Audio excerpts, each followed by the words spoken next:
बिस्मिल्लाहिर्रहमानिर्रहीम जी। आज जुम्मे का दिन और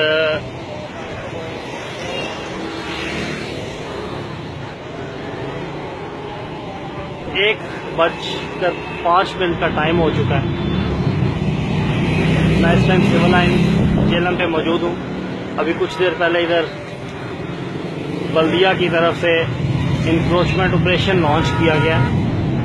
मैं आपको उसकी कुछ तस्वीरी झलकियाँ दिखाता चलूँ।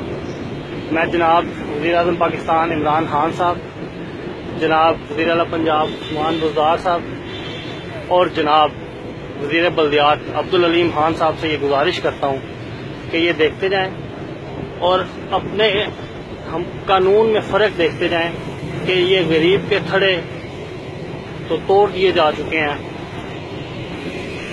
उनका जो मामलात थे वो तो सारे ख़त्म कर दिए गए हैं इंक्रोचमेंट के हवाले से। लेकिन ये जनाब हमारे MNA चौधरी फरख अल्ताफ़ साहब NA 62 से, ये उनके घर की दीवारें हैं, ये एज इट इज़ मौजूद हैं। ये किस कानून के तहत यहाँ पे मौजूद है और किस कानून के तहत ये इधर खड़ी हुई हैं।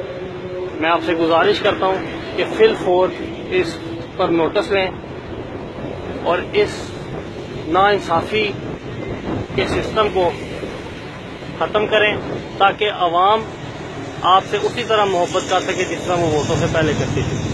और हम तो ये कहते हैं कि इंसाफ का जो मामला है वो पहले ऊपर से शुरू हो, MNA MPA से शुरू हो, ताकि गरीब लोग ये ना समझ सकें कि बड़ों से तो कानून वैसे ही डील कर रहा है जैसे आज से पहले डील करता था।